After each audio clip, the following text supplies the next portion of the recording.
Hello, and thanks for joining us on Chicago Tonight. I'm Nick Blumberg. Brandis Friedman is on assignment. Here's what we're looking at. President Trump is replacing Kristi Noem as the head of Homeland Security after calls for her ouster. What that means for the embattled agency going forward and the funding shutdown. How the South Side's only trauma center is affecting emergency care for residents.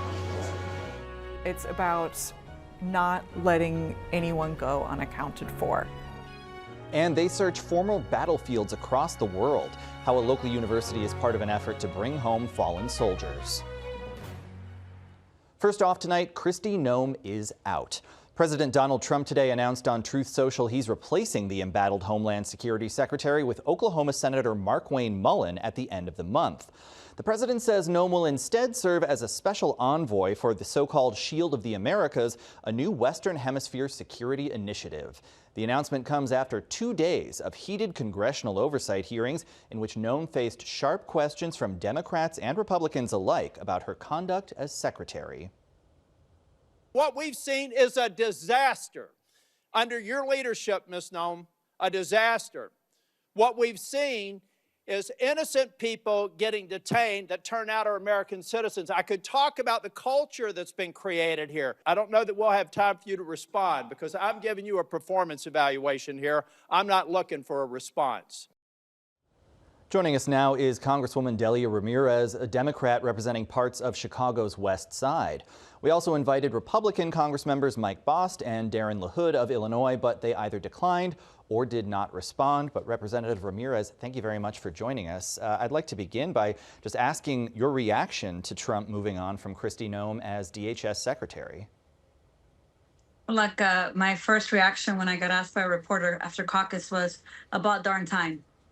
We have been calling for her to step down or to get fired. In my case, since April of last year. By April of last year, I had seen enough, and I knew that she needed to either quit or get fired by this president or begin the process in Congress to impeach her. So I'm glad that she's stepping down. I don't think she should ever serve in public office again. And so we certainly have to make sure that we continue the articles of impeachment that would actually, in fact, make it impossible for her to ever serve, whether a made-up position, special envoy, Western Hemisphere, Shield of the Americas, or whatever the heck that he tries to send her to save face. She should never be in public office.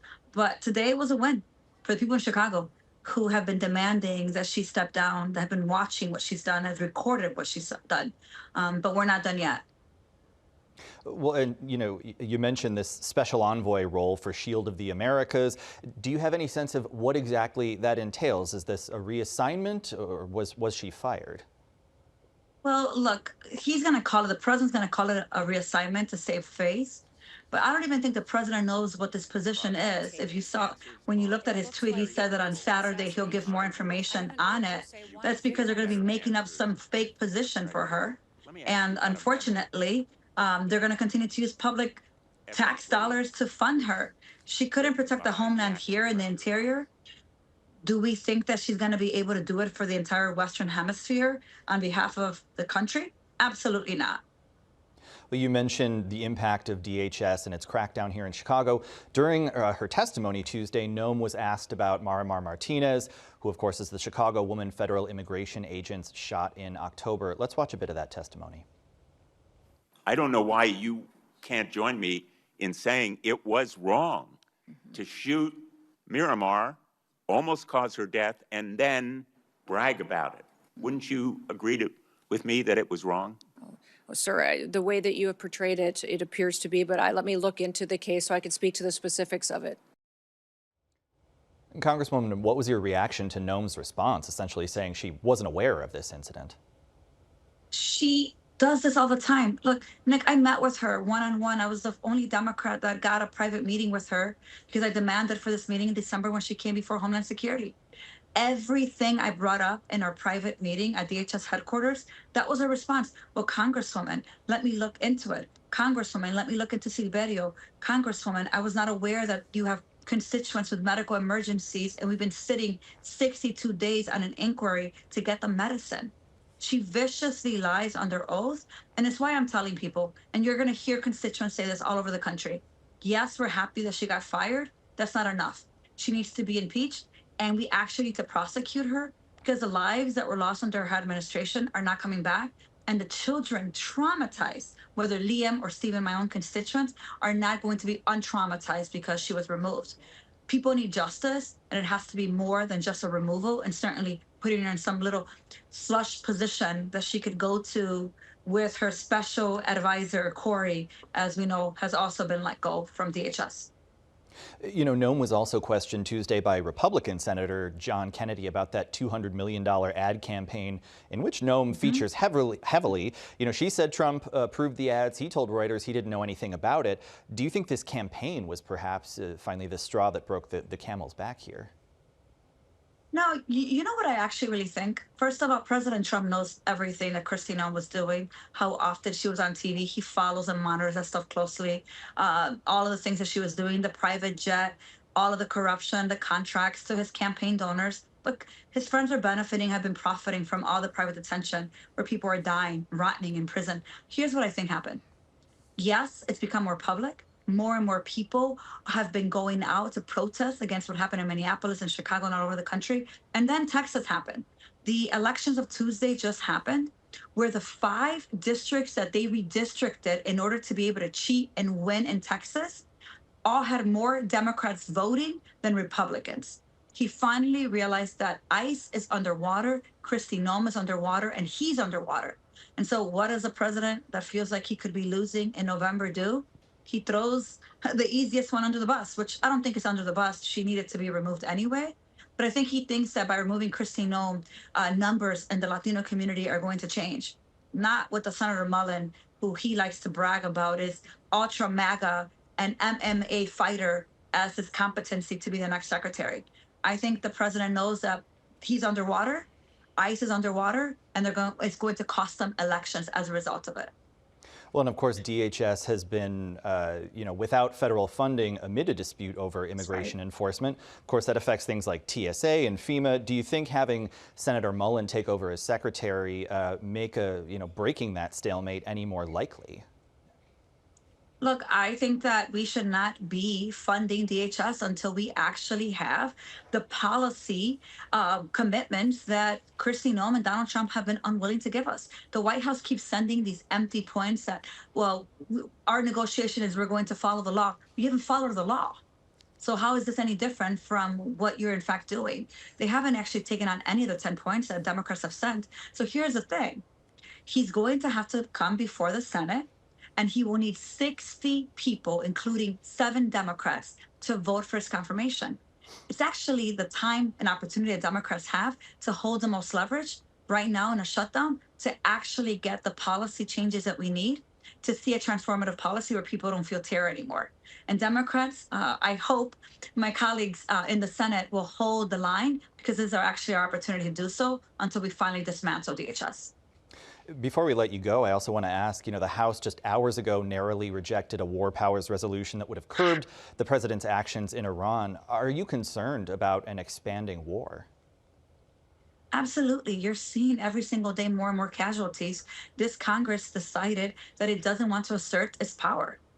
I'll tell you, Republicans and Democrats that voted against the war powers resolution, frankly, should resign. They've decided that they no longer need to be the ones that give the authorization for us to go into war. They have ceded all their power to Donald Trump, put service members at risk of dying. 6 have already died, and made all of us less safe. It is despicable to see, with the margins that we lost this resolution, have people who chose Bibi Netanyahu over this country. That's exactly what just happened an hour and a half ago. And we've got just about 20 seconds left, but many Americans currently stranded abroad in the Middle East. How would you rate the administration's efforts to bring them safely home? Negative F, if that's the grade. They had no plan. They didn't even think about the Americans that were all over the Middle East. So many of them right now in terror, thinking that today could be the day that they get bombed and die overseas. Disgusting. All right. Representative Delia Ramirez, thank you very much for joining us. We appreciate your time. Thank you for having me. Also tonight, Governor J.B. Pritzker still isn't satisfied the Trump administration is doing enough to bring Americans home from the Middle East. This week, Pritzker sent U.S. Secretary of State Marco Rubio a letter calling on the administration to aid people stranded after the U.S. and Israel struck Iran. Pritzker told reporters today that he hasn't gotten a response, though he says his staff and State Department staff have been in touch. They claim that they are making efforts to reach the American citizens, and particularly Illinoisans, across the Middle East that are having trouble getting out. But we haven't seen any evidence, nor have we gotten calls from people that we know are stranded saying that they now have the opportunity to leave. So we'll see. I don't think they're moving very quickly, or at least not quickly enough. President Trump's tariffs face their latest legal challenge. Illinois Attorney General Kwame Raoul today announced he's joining 21 other attorneys general, as well as the governors of Pennsylvania and Kentucky, to file a federal lawsuit over the president's 15% tariffs on most goods from around the globe. Trump levied that tariff under a different legal authority after the Supreme Court struck down his previous tariffs. But Raoul and his counterparts say the White House is still out of line and that residents are footing the bill for Trump's, quote, unlawful tariffs. Woodlawn tenants are pushing back against potential displacement. All 20 residents of the Cheney Braggs apartment say they formed a tenant union some 2 years ago after they say the building's landlord disappeared. Now residents are demanding rent protections and airing concerns about a prospective buyer from California tearing down the building or launching a gut rehab, which they blame on the imminent opening of the Obama Presidential Library Center. I think it's kind of insane and ironic that this demographic in this community should be so quickly swept out from something that's really our own. We need more to make sure everyone who wants to stay here is able to stay and benefit from the Obama Center coming to the neighborhood. Up next, a look at the South Side's only trauma center. Stay with us. Chicago Tonight is made possible in part by the Alexandra and John Nichols family, the Polk Brothers Foundation, and the support of these donors.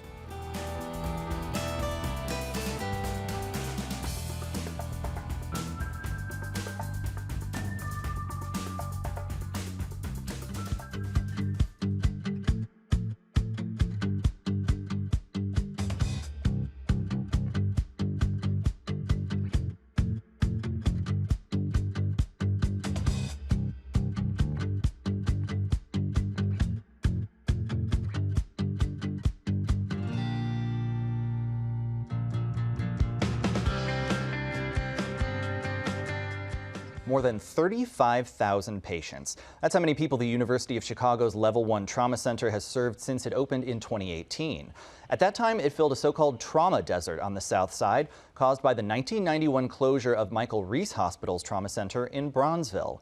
A new study finds the trauma center is delivering on many of its promises. The study looked at 14 years of shooting data in the hospital's service area, 7 years before and 7 years after the center opened, and found it reduced travel distance by 3.4 miles after firearm injuries, reduced travel time by nearly 10 minutes, and saved an estimated 79 lives per 2,000 firearm injuries. Joining us to talk about the study and the center's impact is Dr. Selwyn Rogers, a professor of surgery at the University of Chicago and founding director of the Trauma Center. Welcome back to the program. Thanks so much, Mr. Bloomberg. So, before UChicago opened the Trauma Center in 2018, how available was this kind of critical care on the South Side? I mean, we mentioned the trauma desert there. Well, sadly, in 1991, when Michael Reese Hospital's Trauma Center closed, there had not been existing proximate trauma care on the South Side of Chicago. Obviously, there were several other trauma centers in the city of Chicago, Northwestern, Stroger, Cook County Hospital, as well as Advocate. But in terms of proximate trauma care on the South Side, sadly, there was only a pediatric trauma center at the Comer Children's Hospital. And how significant is it to be able to quantify the trauma center's impact after several years through this study? Well, as you know, there was significant community activism advocating for a trauma center on the South Side of Chicago to serve those people, roughly 60,000 people who live in the South Side and are proximate to the South Side. The trauma center's lack of existence was a significant focus of energy for Southsiders related to getting early, immediate, patient-centered access to trauma care on the South Side of Chicago. So this was a very, very important initiative that the community advocated for, and ultimately the University of Chicago came to the decision to open up the Level 1 Trauma Center over 7 years ago. Yeah, you mentioned that organizing, that community pressure ahead of the current center opening, absent even some of these remarkable medical results, how has U Chicago's relationship with the surrounding communities changed? Has it benefited from this center being open? Well, that's a great question. I think it's a great question for Southsiders. I can give you my own impressions as someone who lives in the South Side and attends churches and town halls and meets people where they are every day. In many ways, it's been a significant pivot of the University of Chicago towards the communities on the South Side in a positive way. As everyone in TV land may know, there's also a opening up of a cancer center on the South Side of Chicago to meet the needs of Southsiders, both locally as well as the city of Chicago and beyond. So let's get to some of these results. The study found opening the center shaved off nearly 10 minutes of travel time after shootings. How important are those 10 minutes? Well, trauma comes in many forms. Trauma can be blunt, largely speaking, that is injuries that suffer from a fall or a motor vehicle collision, or sadly, trauma can also come in the form of penetrating trauma, and that's oftentimes the most severe trauma, sadly, in the city of Chicago from firearm-related injuries or gunshot wounds. The more severely injured you are, the more likely you are not only going to die or potentially lose a life and your limb, but you're going to suffer significant complications. So time does matter. We talk about minutes can matter, the difference between life and death. The study, looked at the impact of the center in terms of mortality rates, but beyond just saving lives, how can this trauma center impact the overall quality of life for folks who are survivors of gun violence? Well,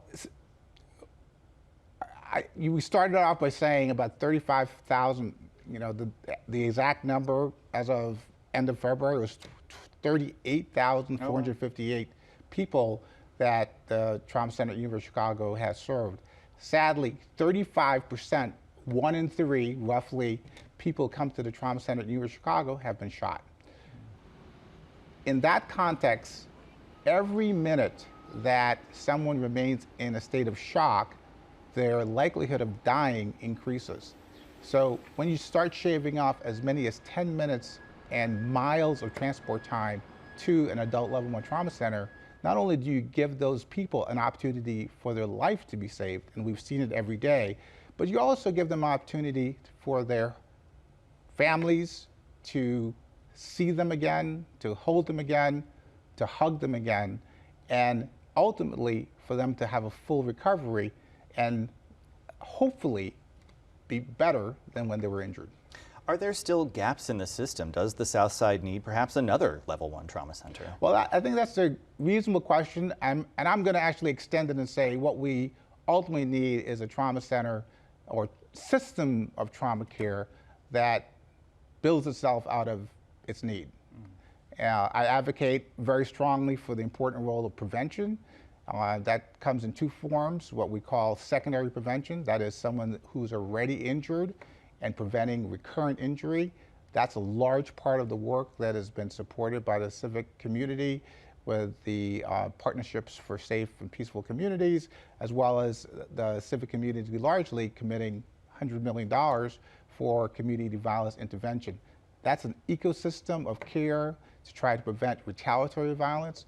But also when you think about primary prevention, that is, how can we prevent people from being injured in the first place? That's even harder work. And that really requires a deep investment in communities that historically have been disinvested in. And as I mentioned, if we can get proximate, if we can get upstream so that we can prevent people from being injured in the first place, that's ultimately the best trauma center that we can probably serve. If I can make a public health comment, fires, house fires used to be a significant negative impact across the world. We talk about the Great Fire in Chicago and how that fire transformed the state of Chicago. Fires are quite uncommon now because we've made significant preventative efforts to help alter that trajectory. And I would hope that we can make a similar concerted effort to prevent trauma from occurring, especially gun violence, from occurring in the first place. Yeah, well, perhaps both prevention and certainly the remarkable results of this study can go a long way. Dr. Selwyn Rogers, thank you very much for your time. Thank you so much. Thanks for having me. Up next, a local university helps with an effort to bring home the remains of missing U.S. service members. That story right after this. Reflecting the people and perspectives that make up our communities, this story is part of Chicago Tonight, Black Voices.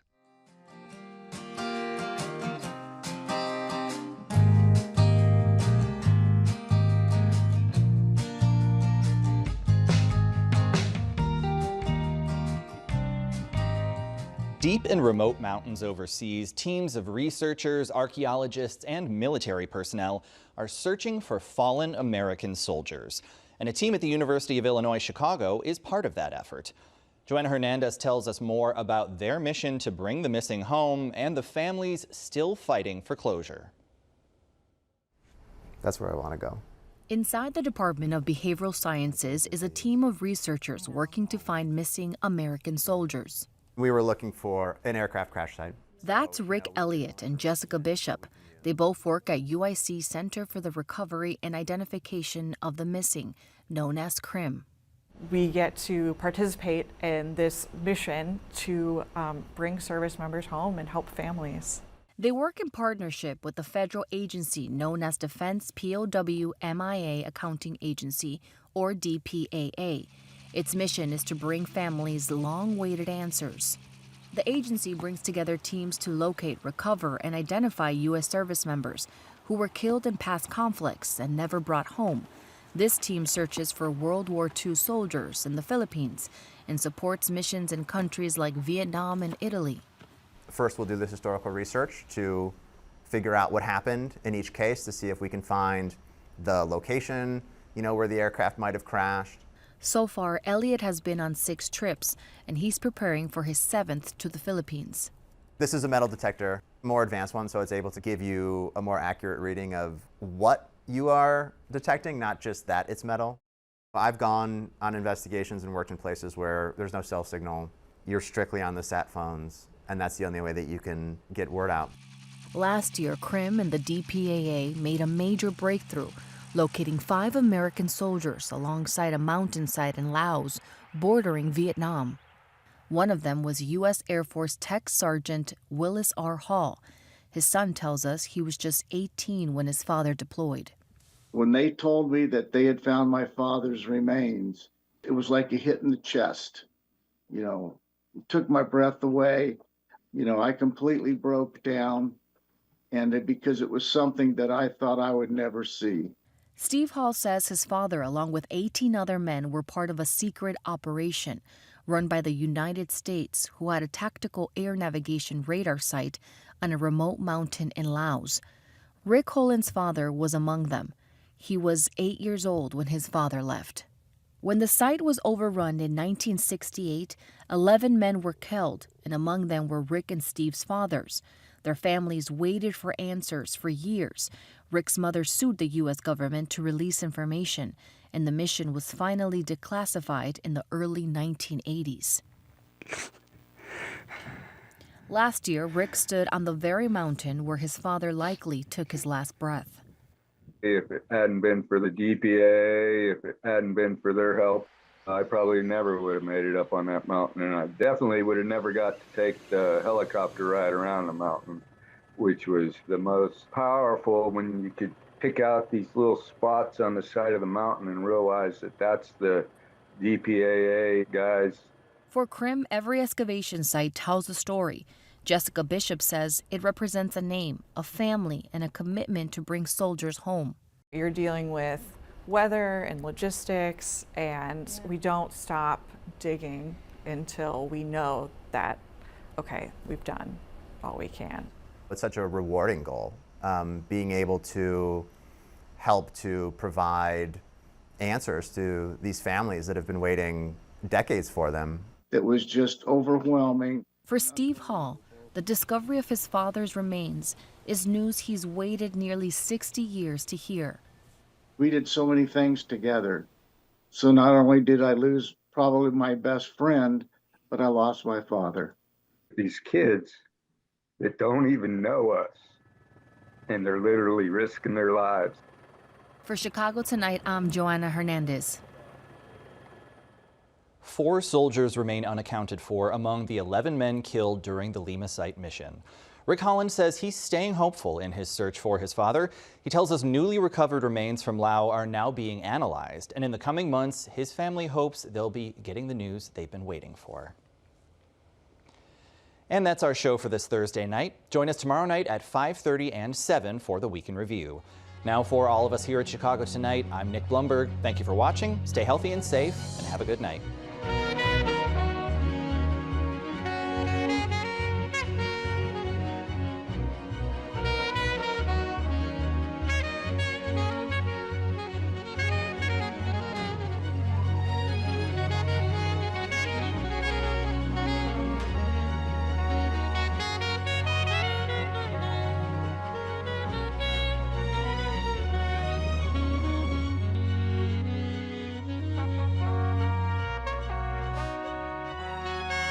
Closed captioning is made possible by Robert A. Clifford and Clifford Law Offices, a Chicago personal injury and wrongful death firm that is a multilingual law firm, providing translators for a variety of languages.